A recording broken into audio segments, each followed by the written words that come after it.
Saudações a todos esses ramos limpos que estão em Cristo, Lisbeth, produzindo muito fruto para Deus. Vocês são bem-aventurados porque é Deus mesmo quem os limpa e os purifica, pela palavra que eu falo, para que sempre nos agradem, dando frutos bons. Agora vocês permanecem em mim e eu em vocês, porque comprovaram que não podem dar fruto por si mesmos. São humildes para perceberem que é de suma importância estarem unidos à videira verdadeira de Deus, para poder ser mais que vencedores em tudo. E por permanecerem em mim, vocês são os únicos seres que levam muito fruto para os deuses santos Melquisedeque e Lisbeth, e devem se sentir privilegiados, porque isso sim é grandioso, e nem todos podem ter tão alta honra. Claro que é uma alta honra que esteja visível e palpável em vocês, a edificação ou o levantamento do templo do Deus vivente Melquisedeque e Lisbeth, como prometemos quando disse: destruam este templo, ou seja, não creem, nem confiam em mim. Escolheram amar mais as trevas do que a minha luz. Está bem, eu em 3 dias voltarei a levantá-lo. Em outro tempo, que é agora, com um povo que Deus Pai me deu, e que sim são fiéis a mim. Porque se Deus, Melquisedeque e Lisbeth não forem os que edificam a casa e protegem a cidade no homem, em vão trabalham os que a edificam, e de nada serve que vigiem os sentinelas. Sem Melquisedeque e Lisbeth, ninguém pode ser feito um templo santo para Deus, porque sozinhos não podem discernir os pensamentos maus, para vencê-los e, consequentemente, vencer a morte. Por mais que você tente ser bom, se não é conforme a maneira que agrada a Deus, Melquisedeque e Lisbeth, nada do que fizer será suficiente para obter a recompensa que permanece para sempre. Há alguns poucos por aí que buscam ensinar o que eu ensino e aplicar às suas vidas esta ordem de Deus que eu trouxe. E isso é bom, mas esse desejo não está baseado no verdadeiro conhecimento? E ainda que busquem fazer o bem, não é conforme a justiça de Deus? E por isso não podem vencer a morte e seu trabalho é em vão. Poderão demonstrar, superficialmente no exterior, que estão fazendo o bem, mas em seu interior não podem controlar a si mesmos e fazem o que não deveriam em suas mentes e a portas fechadas, quando não existe lugar em que possa se esconder de Deus, Melquisedeque e Lisbeth. Essas pessoas terminam se identificando como alguém que não ama a verdade e a luz de Deus. Por isso são falsos profetas e hipócritas, e nada do que dizem se manifesta. Eles dizem que amam ao Senhor, mas nem sequer podem nos mostrar respeito. Por isso digo, deixem que o Espírito Santo, Cristo Lisbeth, os guie na vida, porque somente assim não se deixarão levar pelos impulsos da natureza pecaminosa que sempre deseja fazer o mal. E isso é precisamente o contrário do que quer o Espírito Santo, Cristo Lisbeth. Eu, como o Espírito Santo de Deus, coloco em todo o que me escuta, tanto o querer quanto o fazer, o bem diante de Deus e dos homens. O desejo da carne é contra o Espírito, e o do Espírito é contra a carne, e estes se opõem entre si. E sem mim não são livres para realizar suas boas intenções? Mas quando são guiados pelo Espírito Santo, Cristo Lisbeth, já não estão obrigados a cumprir a lei de Moisés, que é a lei em teus membros que se opõem em cumprir os meus mandamentos, que são a lei de Deus, e acaba pecando contra Deus. Foi por isso que Moisés quebrou as tábuas onde estava escrita a lei de Deus. Hoje ninguém tem desculpa, porque eu estou dando o que necessitam para não viver conforme aos apetites da carne. Já não podem dizer, bom, eu sou homem e o homem é débil e tem desejos que deve satisfazer. Os que me seguem e fazem tudo o que eu digo, buscando as coisas de cima, convertem suas ferramentas em armas de batalha. E assim o débil diz, sou forte, porque venceu como um filho espiritual. Aquele que vive para satisfazer a carne, jamais a saciará, porque seu apetite não tem fim. A cada dia aumenta e é pior. Por isso Cristo Lisbeth diz que qualquer um que beba dessa água, da água que te oferece a mente carnal, logo voltará a ter sede. Mas todos os que bebam da água que eu dou, da água que te oferece o Espírito Santo, jamais terão sede. Minha água é um manancial que brota com frescor dentro de vocês, Ele lhes dá a vida eterna. Ele lhes ensina a como não ter nenhuma relação ou parentesco com o pecado, e assim poder vencer a morte. E ninguém quer pecar contra Deus, mas falta a essas pessoas o ingrediente mais importante, e por isso estão em pecado. Não ficarão impunes, porque eles escutaram a lei, e ainda assim não honram aos pais espirituais. E por isso lhes acontecem muitas coisas más. São de dura cerviz. Seus corações estão endurecidos, quando tudo o que tem que fazer é dar-nos honra pela santidade que trouxemos, a mesma que eles buscam viver sem honrar a Deus Pai e Mãe Melquisedeque Lisbete. Quando ao honrar-nos é que obtém vida longa. Amém, aleluia. No tema de hoje intitulado Bendito o fruto do teu ventre, vou mostrar que quando isso foi dito a Maria, Deus não estava se referindo a um filho de carne e sangue, nascido do ventre físico de uma mulher, porque o Espírito não nasce como um ser humano. É o ser humano quem nasce de novo, como um Espírito justo feito perfeito por Deus. Por isso, em Gênesis 1:27, Deus dizem: façamos ao homem a nossa imagem e semelhança. Varão e fêmea os criaram. Em outras palavras, em cada ser humano Deus cria sua imagem e semelhança, de pai, varão, e de mãe, fêmea, para que deem honra aos dois, e assim toda a sua descendência será boa para sempre. Isso também é o que Cristo disse a Nicodemos sobre nascer de novo. Vamos ver isso para revelar ainda mais coisas sobre essa figura de nascer de novo. Mas devemos entender que estes versículos não podem ser lidos literalmente, porque se os lemos na letra, não terão nenhum propósito, nem sentido para nós. Portanto, vamos lê-los em um sentido espiritual, para que possamos entendê-los claramente. Em João 3, do 3 ao 12. Jesus respondeu: Te digo a verdade, se não nascer de novo, não pode ver o reino de Deus. Perguntou Nicodemos: O que quer dizer? Como pode um homem velho voltar ao ventre de sua mãe e nascer de novo? Jesus respondeu: Te digo a verdade, ninguém pode entrar no reino de Deus se não nascer da água e do Espírito. O ser humano somente pode reproduzir a vida humana.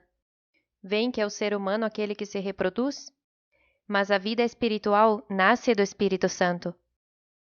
Nascer do Espírito não é uma teoria, como muitos creem, e por não saber o que isso significa, os chamados cristãos o interpretam de muitas maneiras, e todas errôneas, como ser batizados em água, ou falar em línguas, ou porque entregaram sua vida a Jesus, ou aceitaram o Senhor como seu Salvador, e a partir desse momento clamam: Nasci de novo do Espírito. Quando o que fizeram não é a forma correta para nascer de novo segundo Deus. Portanto, não se surpreenda de ter dito: tem que nascer de novo. O vento sopra para onde quer. Não pensem no vento como se referisse ao ar. Pensem nas palavras que saem da boca de Deus, que viajam à terra, ou seja, às mentes dos homens. Esse é o vento, ou o sopro, a que se refere neste versículo, e uma vez que continuemos lendo, verão que é assim. Da mesma maneira que ouve o vento, mas não sabe de onde vem nem onde vai, tampouco pode explicar como as pessoas nascem do Espírito. Minha palavra sai da boca de Deus como o vento e corre pelas mentes de todos os que a escutam. Mas não se sabe quem a recebe para poder nascer de novo do Espírito, até que se veja o fruto bom que minha palavra produz no homem, ao dar-nos honra. Não pense que apenas me escutar é o suficiente para nascer de novo. Tem que viver isso e dar testemunho verdadeiro de que é um novo homem criado segundo Deus. O exemplo perfeito é nosso filho Rony Orediana, que verdadeiramente quis uma mudança e nasceu de novo com minha palavra, e agora é uma nova pessoa, vivendo somente para servir ao verdadeiro e todo-poderoso Deus, Melquisedeque Lisbete. Respondeu Nicodemos e lhe disse: Como pode ser isso? Respondeu Jesus e disse: Você é mestre de Israel e não sabe disto? Compreendamos que o que Nicodemos estava perguntando a Cristo não era literal, porque seria uma idiotice que um homem adulto e aparentemente tão inteligente perguntasse tal coisa. Nicodemos é figura de uma virgem insensata que conheceu a lei do pecado na dispensação do anticristo, e que vive segundo a carne, mas ao me escutar falar sobre algo tão diferente, seguia vendo as coisas com olhos terrenos. E é por isso que Cristo lhe diz: você é mestre de Israel e não sabe disto? Em outras palavras, é um mestre da dispensação passada da carne. A conhece muito bem e esperava que acontecessem coisas místicas e sobrenaturais, mas agora sabe que todas são falsas e que nunca acontecerão, e está vendo a verdade sobre Deus em ação. E ainda me pergunta como se nasce de novo nesta nova dispensação? Asseguro-lhe que nós falamos do que sabemos e somos testemunhas do que vimos, mas vocês não creem no que lhes dizemos. Assim estão todos os insensatos, que não querem me escutar nem escutar os meus santos anjos. Se não creem em mim quando falo das coisas deste mundo, ou seja, da verdade sobre o que nos aconteceu nesse mundo da carne em que vivíamos, como vão crer em mim se falo das coisas do céu? Os filhos de Melquisedeque e Lisbete jamais nasceriam da vontade de homem, porque a carne para nada se aproveita e não pode ser fiel a Deus, já que todo aquele que semeia para a carne dá frutos de adultério, fornicação, imundície, lascívia, idolatria, feitiçarias, inimizades, brigas, ciúmes, iras, contendas, dissensões, heresias, invejas, homicídios, bebedices, orgias e coisas semelhantes a estas. Há muito mais, porque seu apetite não tem fim. E os que praticam tais coisas não herdarão o reino de Deus. E isto nunca mudará? Sempre será assim. E você deve garantir que entre pela porta estreita, porque vivendo sua vida, satisfazendo a mente carnal, seu diário viver só vai piorar e nunca melhorar. O mundo sem mim vai piorando a cada dia, mas os que estão agarrados a mim, satisfazendo ao Espírito, vão cada dia melhor. Aleluia! A frase, bendito o fruto do teu ventre, é sobre um filho espiritual nascido do ventre espiritual de Deus Mãe, e é um filho temente a Deus e humilde em cumprir fielmente os mandamentos que saem pela boca de Deus, e consequentemente são abençoados com toda a bênção nos lugares celestiais, que são na mente, em sua mãe espiritual, Cristo Lisbete. Foi em mim que vocês foram escolhidos para serem feitos santos e sem mancha diante de Deus. Por isso, os homens que ficam pregando sobre Deus e cantando a Deus estão perdendo seu tempo, porque é através do meu ventre espiritual que se chega a Deus Pai. Se entende isso, poderá entender por que diz em Tiago 1,18: Deus, por sua própria vontade, nos fez nascer de novo, através da palavra da verdade que nos deu Cristo Lisbete, e de toda a criação nós chegamos a ser a sua valiosa possessão, para que fôssemos primícias de suas criaturas. É pela palavra feita carne que o homem pode nascer de novo do Espírito, que é a palavra de Deus, e somente o Espírito dá vida eterna. Os esforços humanos não conseguem nada, mas as palavras que eu falei são Espírito e são vida. O que eu falo são as boas novas que te fazem nascer de novo, porque se é uma palavra velha, como vai nascer de novo? O que muda sua vida permanentemente tem que ser uma palavra nova sobre Deus, uma que nunca escutou, mas ao crer nela, comprova que é viva e poderosa. Vejamos o que diz em 1 de Pedro 1, do 3 ao 5. Louvado seja Deus, esposo de Nossa Senhora Jesus Cristo, por sua grande misericórdia, nos fez nascer de novo, mediante a ressurreição de Jesus Cristo, para que tenhamos uma esperança viva e recebamos uma herança indestrutível, imortal e incorruptível, sem contaminação, limpa e pura, e que não se pode murchar, santa, porque vive na luz, e a luz brilha na escuridão, e a escuridão jamais poderá apagá-la. Tal herança está reservada no céu para vocês, a mente de Cristo Lisbete, não no espaço. Isso não tem sentido porque ninguém poderia alcançá-la. A quem o poder de Deus Melquisedeque Lisbete protege mediante a fé de Cristo Lisbete, até que chegue a salvação que há de se revelar nos últimos tempos. A salvação de vocês está escondida em mim, e o mundo saberá que é assim, porque já estamos nos últimos tempos, onde essa verdade está sendo revelada. Amém?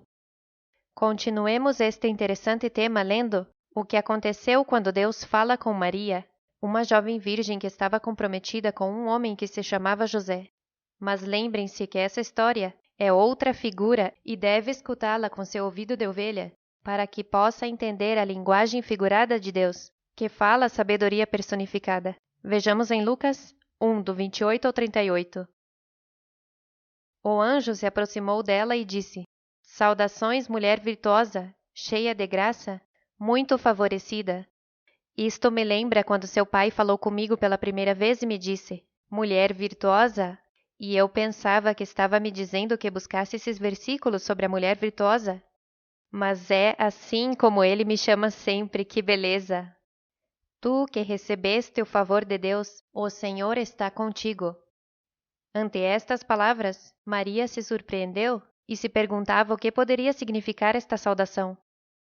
Maria se perguntava, portanto isso era na mente, onde ela falava com Deus. A pena mentirosa dos escribas buscou fazer com que isso parecesse algo sobrenatural, como se Maria tivesse se assustado com a presença de um anjo rodeado de luz. Mas está claro que foram as palavras que escutou o que a assombrou, porque nunca antes havia escutado palavras como essas. Comigo aconteceu o mesmo quando Deus Pai me disse que eu era o seu arcanjo Miguel e seu Cristo. E se houve assombro, foi porque as palavras de Deus foram mais profundas que uma simples saudação. Isto significa que este anjo, que falou com Maria, é Deus Pai, quem disse que ela era Deus Mãe, e que Ele está com ela, o mesmo que aconteceu comigo. Não tenhas medo, Maria, Deus te concedeu seu favor, disse o anjo. Esta frase, Deus te concedeu seu favor, significa o que diz em Eclesiástico 1:9, que Deus Pai a observou e com muito cuidado a mediu e encheu com ela todas suas obras, o mesmo que aconteceu comigo. Conceberás e darás à luz um filho, e porás o nome de Jesus. Ele será um grande homem e o chamarão Filho do Altíssimo. Deus, o Senhor, lhe dará o trono de seu pai Davi. Aqui podemos ver a mão da pena mentirosa dos escribas, buscando ocultar-me. Recordemos o que Cristo perguntou aos fariseus sobre o Messias. O que pensam do Messias? De quem é filho? Eles responderam: É filho de Davi.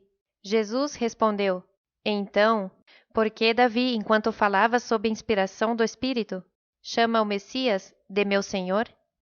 Pois Davi disse: O Senhor disse ao meu Senhor: Senta-te em lugar de honra à minha direita, até que humilhe os teus inimigos e os coloque sob teus pés. Se Davi chamou o Messias de meu Senhor, como é possível que o Messias seja seu filho? Ninguém pôde responder-lhe, e, a partir de então, ninguém se atreveu a lhe fazer mais perguntas. Isto também serve como prova de que Cristo estava presente com Davi. Continuemos. E reinará sobre o povo de Jacó para sempre. Seu reinado não terá fim. Então Maria disse ao anjo: Como será isto, pois não conheço o varão? O que esta figura quer dizer é que ela não conhecia a criação de Deus. E por isso disse: Não conheço o varão. E por isso Deus Pai lhe diz: Eu estou contigo e te concedi meu favor? Isto somente pode ser visto em um sentido espiritual. O Espírito Santo virá sobre ti, e o poder do Altíssimo te cobrirá com a sua sombra. Assim que ao santo menino que vai nascer, chamarão Filho de Deus. Isto jamais poderia ser literalmente, porque contradiz o que diz em João 1:12 e 13, sobre como são feitos os filhos de Deus, que a todos os que creem nela e a recebem crendo em seu nome, dá-lhes o direito de se tornarem filhos de Deus. Eles nascem de novo, não mediante um nascimento físico, como resultado da iniciativa humana, senão através de um nascimento que provém de Deus. Também tua prima Isabel terá um filho, em sua velhice, de fato, a que diziam ser estéril, já está no 6º mês de gravidez. Aqui temos outra figura, e isso não pode ser levado somente como um conto ou uma história sobre Maria e Isabel, duas primas que estavam grávidas ao mesmo tempo. O erro que muitos religiosos cometem é considerar o livro da Bíblia como um livro de contos em sequência, em vez de considerar cada história individualmente como uma figura e uma advertência para não cometer o mesmo erro que cometeram os homens do passado, porque recordem que isso foi escrito para que servisse de advertência aos que vivem no fim dos tempos. E nessa figura de Isabel se cumpre que Deus faz habitar na família a estéril, que se alegra em ser mãe de filhos. Aleluia! E também Deus diz: regozije-se, ó estéril, a que não dava luz entoa canção e dá gritos de júbilo, a que nunca esteve de parto, porque mais valem os filhos da desamparada que os da casada, disse Jeová. A desamparada era Cristo, porque todos os homens a rechaçaram e até agora não pôde cumprir a promessa de ter muitos filhos espirituais. E a outra mulher é a nação Babilônia, a mente carnal que é como uma mulher amante dos prazeres, que vive comodamente e se sente segura em seu trono, as mentes dos homens mortais, que pensa em seu interior, somente eu e mais ninguém. Jamais serei viúva, nem ficarei sem filhos. Mas em minha manifestação nascem os filhos de Deus, e a que se sentava segura nas mentes agora está em orfandade e viuvez. Mas o amor de Deus Pai e Mãe é tão grande que nos dispusemos a fazer ao irmão mais velho, filho da escrava, e ao mais novo, filho da livre, um único na matriz. Como disse Jó, aquele que me formou no ventre, não o fez também? E não nos dispôs um mesmo na matriz? Porque para Deus não há nada impossível. Aqui tens a serva do Senhor, respondeu Maria, que ele faça comigo como me disse. Esta resposta de Maria é o mesmo que diz sobre Cristo em Hebreus 10, 6 e 7. E isso se cumpre hoje. Não te agradaram as ofertas queimadas, nem outras ofertas pelo pecado. Figura de homens mortais buscando agradar a Deus, sem ter nascido de novo, buscando servir a dois senhores, quando Deus não aprova isso, senão que odeia. Depois disse: Aqui estou, Deus. Vim fazer a tua vontade, como está escrito sobre mim nas Escrituras. Depois de ter lido esses versículos sobre a conversa de Deus com Maria, podemos entender como é que Cristo falou a Nicodemos sobre nascer de novo? Lemos que é pela palavra de Deus que alguém nasce do Espírito. Mas isso não pode ser somente palavras, é necessário entender o que significa isso. E se você verdadeiramente quer nascer do Espírito de Deus, entenda que é pela palavra que sai da boca dessa mulher virtuosa que recebeu o favor de Deus. É de seu ventre e matriz espiritual que nascem os filhos de Deus. E agora é possível entender que quando Deus diz: os que sois trazidos por mim desde o ventre, os que sois levados desde a matriz, jamais poderia ser de um ventre e uma matriz física. Porque nenhum bebê pode conhecer a Deus desde que está no ventre para poder dizer: fui posto ao teu cuidado desde antes de nascer. Desde o ventre de minha mãe, tu és meu Deus. Mas o que é feito filho de Deus, sim pode falar assim, porque seu Deus é dois em um. Seu pai espiritual é quem o cuidou na dispensação passada, ou antes de nascer de novo do ventre de seu Deus, que é sua mãe espiritual. A pena mentirosa dos escribas quis nos fazer crer que uma mulher fisicamente virgem ia ter um filho por obra do Espírito Santo, ia ser do gênero masculino, e esse filho de Deus teria poderes sobrenaturais. E até agora muitas pessoas enganadas estão esperando esse homem místico que nunca vai se manifestar. Por isso, se levantaram muitos homens dizendo que eles são o Cristo, porque tentam cumprir o que está escrito. Mas a verdade é que Cristo é uma mulher, e só ela pode revelar a verdade sobre o mistério de Deus Pai e de Cristo. Portanto, Maria, a que supostamente era mãe de Jesus, era na verdade a figura de Cristo. E homens maus e perversos ocultaram isso, porque se dizem que o fruto do ventre de Cristo é bendito, teriam que admitir que Cristo é mulher, e isso obrigaria a todos os homens a serem santos, e a eles não convém ser santos, porque teriam que deixar completamente a passada maneira de viver. Bom, veja quantas asquerosidades fizeram os e as líderes da chamada Igreja Católica. E sua desculpa é que eles são pecadores até a morte, e não há quem mude isso. E para eles, nem a morte de Cristo na cruz os salvou de seus pecados. E por isso, em sua oração dizem: roga por nós pecadores agora e na hora de nossa morte. São tão maus e perversos que lhes convém ser pecadores e rogar uma estúpida oração para se passar por santos, quando são sepulcros caiados. A Igreja Católica e outras religiões enganam as pessoas para que creiam que Deus engravidou uma mulher de carne e osso, misticamente, com um espírito volátil. Isso nunca poderia acontecer, porque está claro que os filhos de Deus são os que nascem de novo em espírito e água, por sua palavra, que é crer na palavra que prega Cristo e recebê-la crendo em seu nome, e não são gerados por sangue, e nem por vontade de carne, e nem por vontade de homem e mulher. Em outras palavras, não são gerados em um ventre físico, e sim espiritual. Amém? Aleluia! Amamos vocês eternamente e nos vemos logo.